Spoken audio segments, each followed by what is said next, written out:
Hey there and welcome back to Rimworld. My name is Pete and today we complete another episode of Rimworld Odyssey.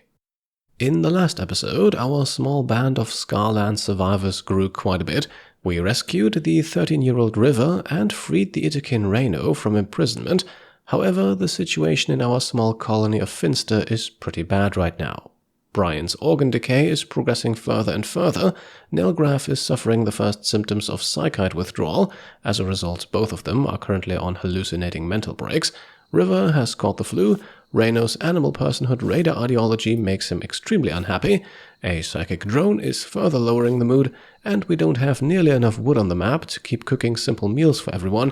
So for the last few days, our people have been eating raw food and kibble, which of course comes with additional mood penalties. So definitely not the best starting situation, but at least Bryan and Nelgraf snap out of their mental breaks quickly and will now benefit from catharsis for a little while. Reino meanwhile takes over recruitment duties with Bryan's ex-lover, but even his respectable social skill of 8 doesn't get him far, as long as she doesn't really like him. And well, a furry man barging into your cell demanding you join him is going to come with some reservations, I think. Our youngest, River, then suffers a catatonic breakdown as a result of being sick. This could potentially keep her out of action for several days, but at least it ensures that she stays in bed and won't suffer any other mental breaks that might be worse, so we might even be able to feed her with kibble for the time being. The rest of the colony will stick to raw rice and potatoes for now, as the mood penalty from eating those is not quite as severe as the one for kibble. Then we have a caravan approaching, and a sizable one at that, and while they make their way over to us, Bryan's ex suffers a crisis of belief. Luckily though, a tiny bit of conviction for the Stars of Som remains, so we don't lose her as a believer and she benefits from catharsis. This could in fact be a net positive.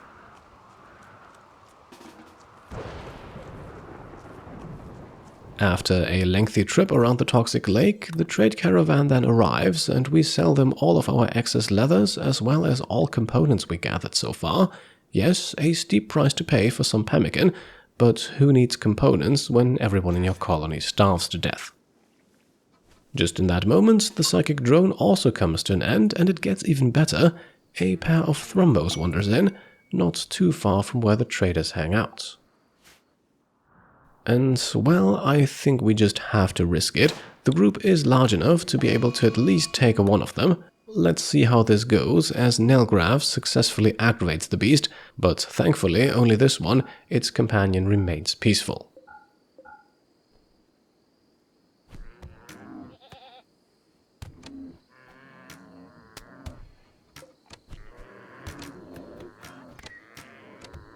Now, a few of the traders going down is very much factored into the equation here. Thankfully though, we only suffer a small -5 relation penalty for it. And there we go, that's a dead Thrumbo, and with that, plenty of meat that should hopefully keep us going for a while. However, the traders here put up a formidable performance against the animal, and I think we can get them to repeat it against the other one.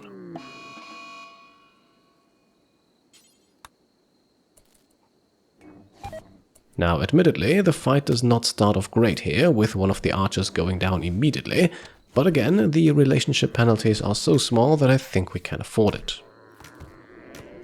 And yes, this will increase colony wealth quite a bit, but we're going to eat the meat anyway, or turn it into kibble, so it likely won't last too long.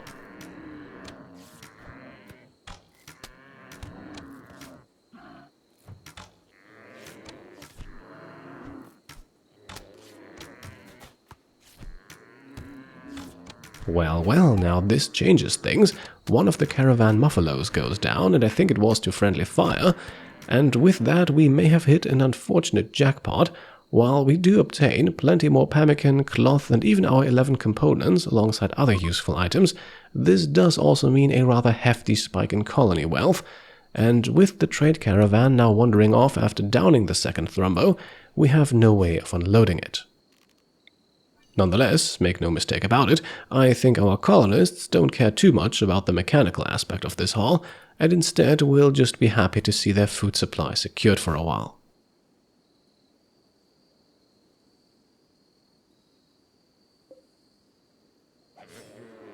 Now, unfortunately, this does not stop Reino from throwing a tantrum. The guy desperately wants to go raid someone, and coincidentally, his target is one of the Thrumbo corpses.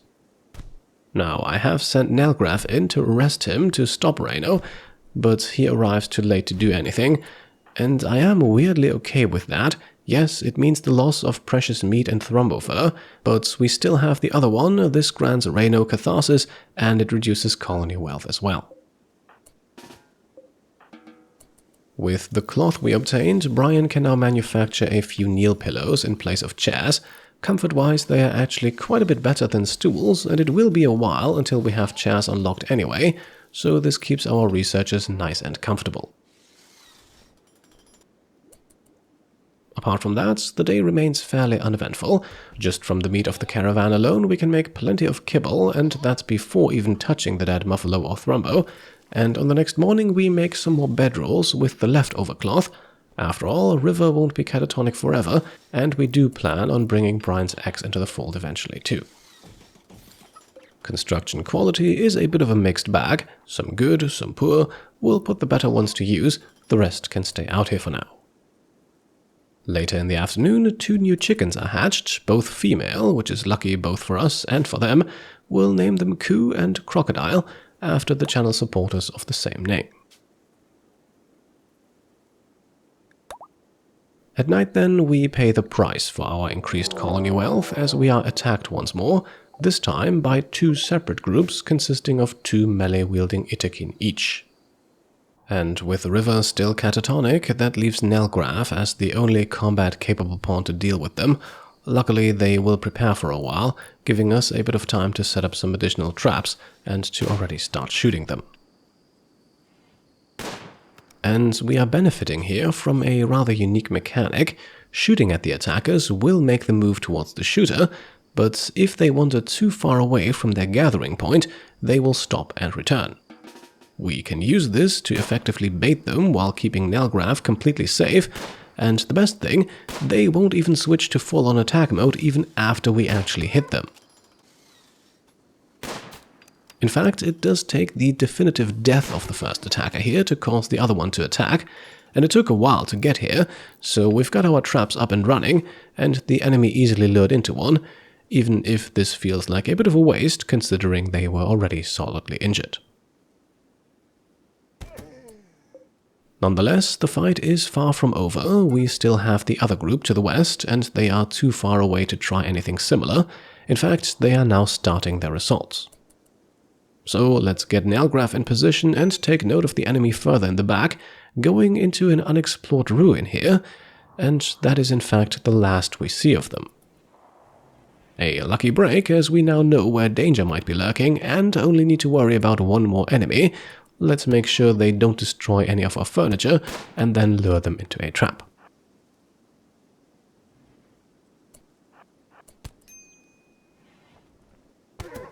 Alright, now that worked not quite as smoothly as I had hoped, and considering that Nelgraf got bashed with an axe here, we're lucky he didn't lose any limbs.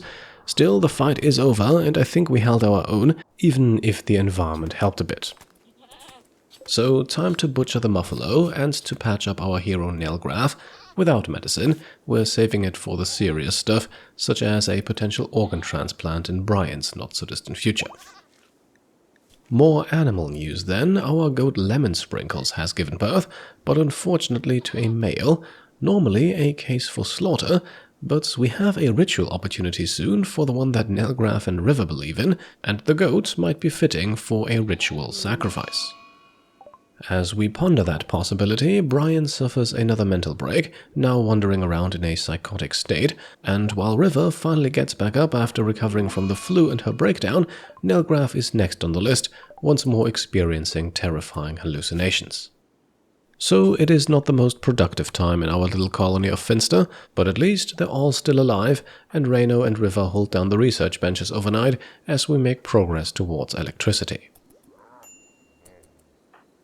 On the next morning, River even throws a party, but it is only her and the Itakin who attend and benefit from the mood bonus.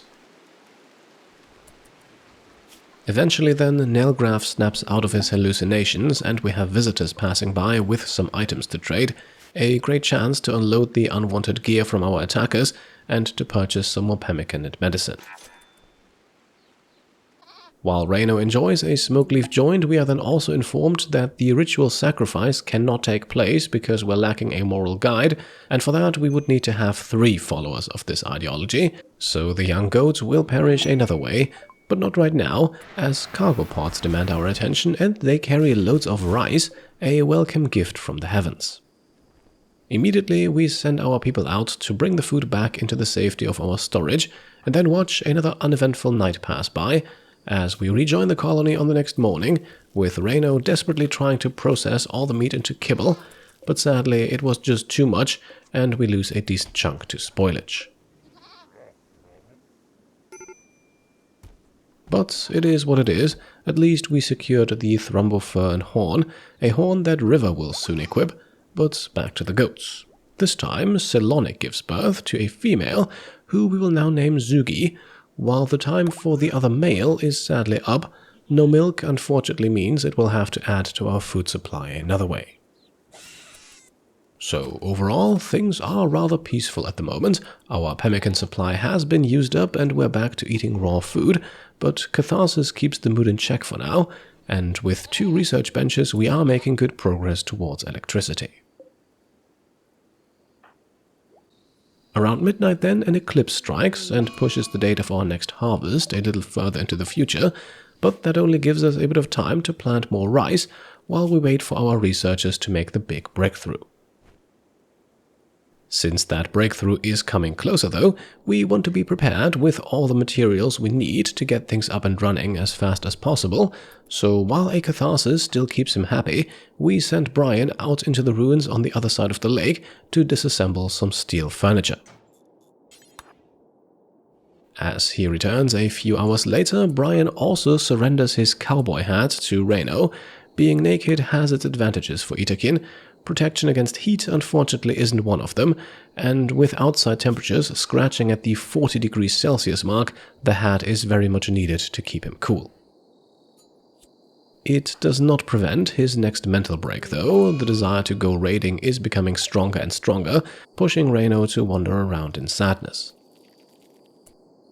On the bright side, 4 more chickens have just hatched, 2 male, 2 female, so that means 2 get butchered and the females get names, Blastin and Thud, once more chosen from the list of channel supporters in the naming rights tier and above. On the next morning then, the eclipse is over and Bryan returns to his steel scavenging site once more. At this point, with the rest of the crashed ship chunks from the last episode, we now have 200 units in storage, and to get us started we need 180 at least.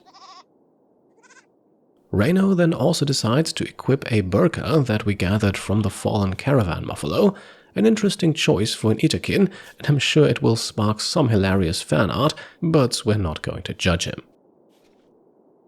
On the following morning, the hallucinations then continue for Nelgraf. I feel like the guy is spending half his time researching and the other half just running around imagining things, but what can you do? Life in the Scarlands isn't always easy. On the plus side, research continues to progress, and the next potato harvest is also ready, just as River goes on a smoke leaf binge. Luckily, thanks to Reino's efforts, we only have 2 joints left, so she won't be able to do too much damage. Then, in the afternoon, it finally happens. The worst parts of life in the Scarlands might just be behind us. We have now unlocked electricity. And so, after a long time without cooked food, meals are finally back on the menu. That is, once we have constructed the necessary facilities. For now, we turn towards our next project, and as unimportant as it may seem at this point, I think we need to go for Psychite brewing. Not only because Psychite tea is a decent mood raiser with little downsides for the entire colony, but mostly because Nelgraf here is suffering more and more from his genetic Psychite addiction. He has already gone 20 days without it, a big reason for his frequent mental breaks. 10 more and he will actually fall into a coma. And, well, we surely don't want our only capable fighter at this time to be incapacitated like that, so our research efforts will focus on Psychite tea for now, as Bryan gathers 100 steel and 2 components to finally build the long-awaited wind turbine. I had secretly hoped to be able to obtain a boomerlope or two by now, as they are native to this biome, but sadly it looks like we will have to rely on the much less predictable powers of the wind. Still, regardless of the power source, we can finally build an electric stove next. That's 80 more steel and 2 components, and after cleaning the kitchen for the first time in a long while, Reino can prepare a fine meal. Yes, I think with meat, eggs and milk coming in pretty regularly, we can jump straight to the +5 mood boost from these over simple meals. Nutrition efficiency is the same, and honestly I just believe that our pawns have earned themselves a reward for suffering through the early days of this colony. On the next morning then, all mental breaks have subsided and Reino is cooking more food for everyone. I'm sure that will raise the mood at least a little bit. After all, it is effectively a +12 mood swing from eating raw food to fine meals.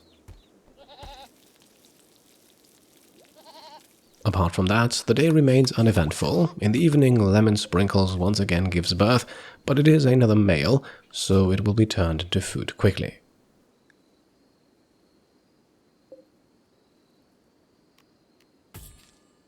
Now, Reino has one other task still left, recruiting Bryan's ex. Over the last few days, she has gotten used to his fairy presence, even if it is now concealed, and in the middle of the night here, he manages to successfully break her last resistance. So, on the following morning, Bryan can pay her a visit and once more propose to join the colony, and this time she agrees. And, well, I've named her Bryan's ex all this time for a reason. Of course, she gets a name from one of you folks too, and that name is Alex, after channel supporter Alex Z.